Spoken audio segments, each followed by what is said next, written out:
चलिए बच्चों स्टार्ट करते हैं एक्सरसाइज 8.1 का क्वेश्चन नंबर 3। क्वेश्चन नंबर 3 बोलता है diagonal AC of parallelogram ABCD bisects angle A given figure, यानी कि इस क्वेश्चन में फिगर दिया हुआ है। सो दैट दो इसमें आपको शो करना है, it bisect angle C also and second ABCD is a rhombus. Question में दिया हुआ बच्चों क्या, ABCD एक पैरेललोग्राम है, तो पैरेललोग्राम का डायगोनल AC जो है A को बाइसेक्ट करता है, यानी कि ये दोनों क्या है, इक्वल है। तो वो डायगोनल इस C एंगल को भी बाइसेक्ट करेगा, ये पहला प्रूव करना है। और दूसरा ABCD जो पैरेललोग्राम है ये क्या होगा, रोम्बस। तो क्वेश्चन तो समझ में आ गया। तो चलिए लिखते हैं बच्चों क्या क्या है।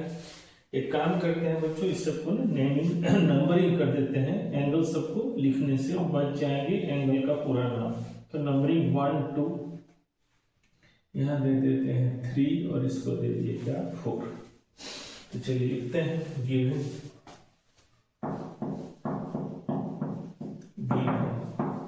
गिवन में क्या है, ABCD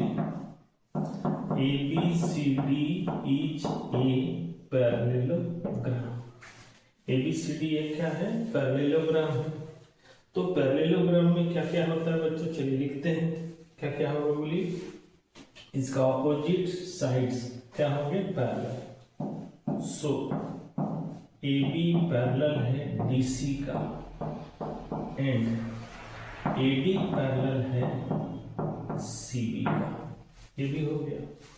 दूसरा उसका ऑपोजिट साइड्स भी क्या होते हैं, इक्वल होते हैं। AB equal to DC and AD equal to CB। Question में देखिए बच्चों दिया हुआ है क्या कि ABCD एक पैरेललोग्राम है। तो पैरेललोग्राम के प्रॉपर्टीज से आप बहुत सारा चीज प्रॉपर्टीज में पढ़े हैं, उसमें यहाँ जिसका जरूरत है उसको हम यूज किए क्या कि उसका ऑपोजिट साइड्स पैरेलल होगा और ऑपोजिट साइड्स क्या होगा, इक्वल होगा, वो हम ले लिए। और इसमें एक चीज क्या दिया हुआ है, AC जो डायगोनल्स है वो एंगल A को क्या कर रहा है बोलिए, बाइसेक्ट कर रहा है। यानी कि इन विच, यहां लिखते हैं इन विच AC is a diagonals such that angle 1 equal to angle 2। ABCD is a parallelogram, so AB parallel है DC का and AD parallel है CB का। AB equal to DC and AD equal to CB, in which AC is a diagonal such that angle 1 equal to क्या है, angle 2। यानी कि angle A को क्या कर रहा है, बाइसेक्ट कर रहा है।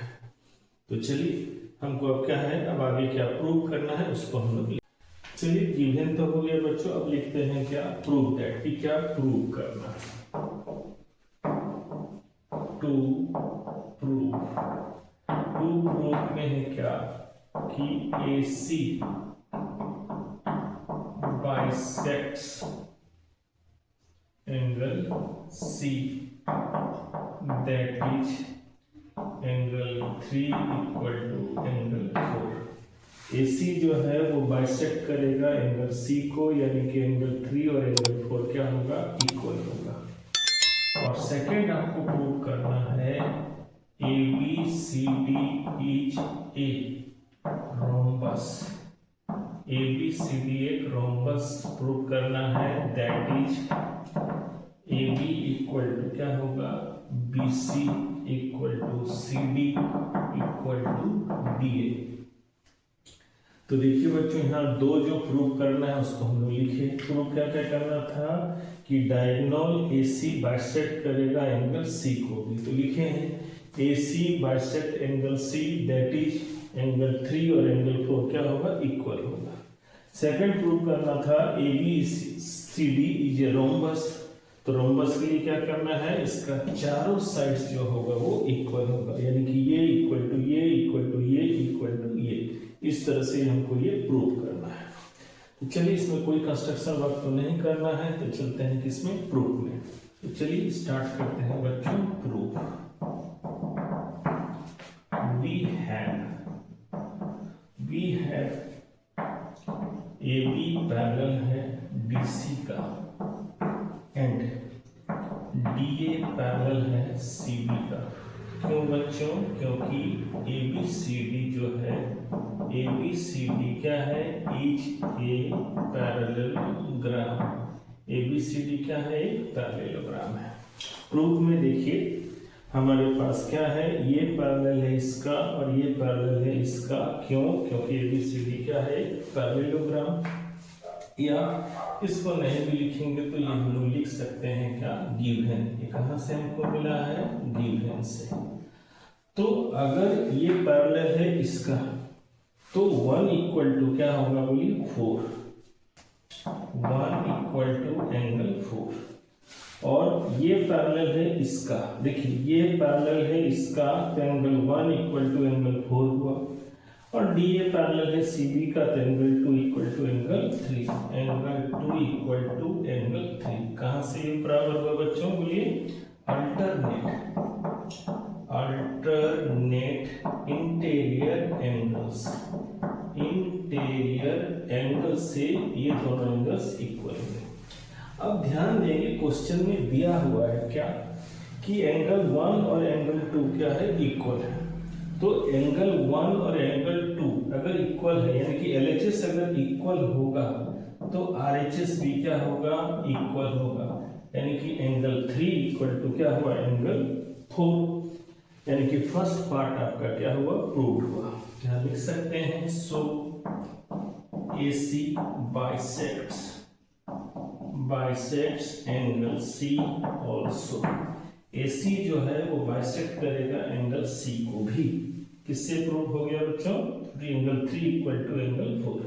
यहाँ पर ध्यान देंगे ये क्यों इक्वल हुआ बच्चों? ध्यान देंगे 1 और 2 क्या है? इक्वल है। ये हमारे पास गिवन है इसलिए LHS इक्वल है तो RHS भी क्या होगा? इक्वल होगा। और हमको फर्स्ट पार्ट में यही प्रूव करना था तो क्या लिखे? सो AC bisect angle C also.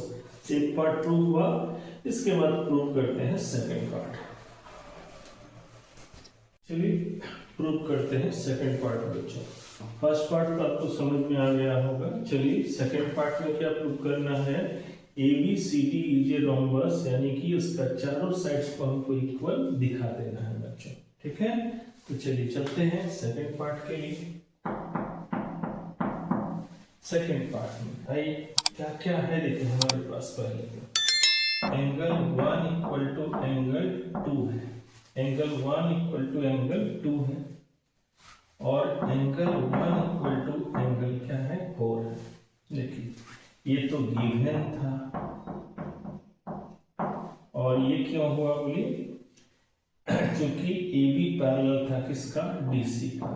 AB parallel था DC का। तो ध्यान दीजिए दोनों का LHS इक्वल है तो दोनों का RHS भी क्या होगा? Equal. Angle 2 equal to angle 4। देखिए angle 2 equal to angle 4।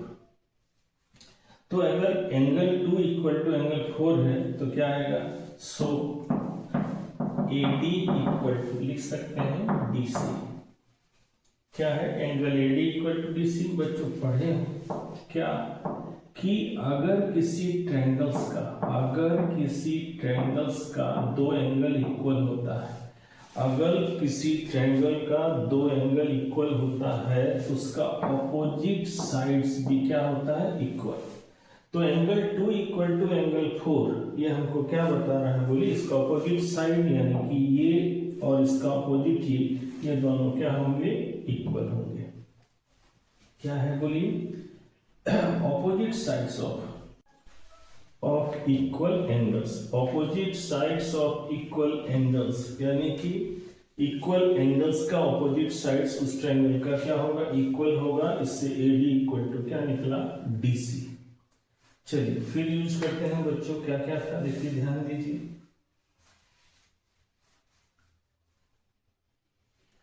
Angle 1 equal to angle 2। Angle 1 equal to angle 2 और एंगल 3 इक्वल टू एंगल क्या है? 2। एंगल 3 इक्वल टू एंगल क्या है? 2। क्यों है बच्चों ये बोलिए? क्यों? DA पैरेलल है किसका? CB का। DA पैरेलल है CB का और AC ट्रांसवर्सल है, तो 2 और 3 एंगल्स इक्वल होंगे किससे? अल्टरनेट इंटीरियर एंगल से। यहाँ भी ध्यान में रखिए। फिर इसका RHS बराबर है तो LHS भी क्या होगा? इक्वल होगा, यानी कि एंगल 1 इक्वल टू एंगल 3। तो एंगल 1 इक्वल टू एंगल 3 अगर इक्वल है, किसी ट्रायंगल का अगर दो एंगल इक्वल होता है तो उसका ऑपोजिट साइड से, यानी कि ये और इसका ऑपोजिट साइड ये दोनों भी क्या होंगे? इक्वल होंगे। तो क्या लिखेंगे? सो AB इक्वल टू क्या है? BC। ये कहां से आया? ऑपोजिट साइड्स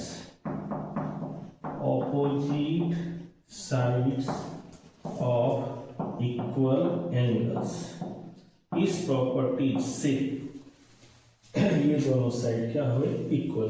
देखिए यहाँ पर जो किए, पहले हम इसको इसके बराबर दिखाए बच्चों, तो ये दोनों साइड्स क्या हुआ? इक्वल हुआ। उसके बाद इन दोनों को इक्वल दिखाया तो ये दोनों साइड्स भी क्या हुआ? इक्वल हुआ।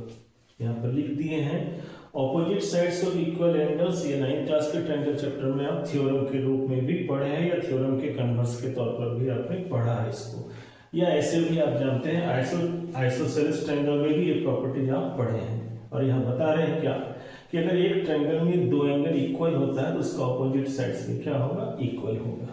चलिए, तो इसके आगे हमको जो प्रूव करना है उसको आगे हम लोग प्रूव करते हैं बच्चों। चलिए, ये दोनों को हम ले आए हैं, इसके बाद आगे चलते हैं। Since ABCD is a parallelogram, तो पैरेललोग्राम में क्या है बच्चों? So AB equal to DC और क्या है? DA, and DA equal to क्या है आपके पास? CD। अब ध्यान दीजिए, AB इक्वल टू DC है, AB इक्वल टू DC।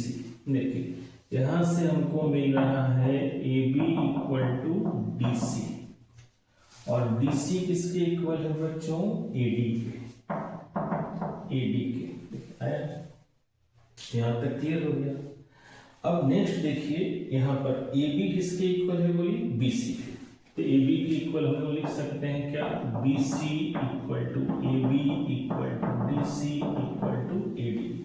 भले ही आगे पीछे हैं बच्चों, लेकिन ये क्या है? चारों साइड्स के इक्वल शो कर गया। ध्यान से देखेंगे बच्चों, ABCD एक पैरेललोग्राम है, यानी कि उसका ऑपोजिट साइड्स क्या होगा? इक्वल होगा। और ये अभी हम लोग प्रूव किए, AD इक्वल टू BC और AB इक्वल टू BC। तो आइए, AB इक्वल टू क्या लिए हम? DC, और DC किसके इक्वल है? AD के, तो हाँ लिख दी। और AB भी किसके इक्वल है बच्चों? BC के। इस तरह से क्या हुआ? चारों साइड्स आपका इक्वल हुआ। यहाँ लिख सकते हैं हैंस, या हैंस के बजाय पहले लिखते हैं here. AB equal to BC equal to CD equal to क्या है? DA। AB BC CD और DA, तो लिख देते हैं क्या? हैंस क्वाड्रिलेटरल के बजाय लिखते हैं क्या? ABCD is a rhombus. ये आपका प्रूव हुआ। कौन सा पार्ट बच्चों? Second part. तो फर्स्ट पार्ट और सेकंड पार्ट को ध्यान से देखिए बच्चों, ये आराम से समझ में आएगा।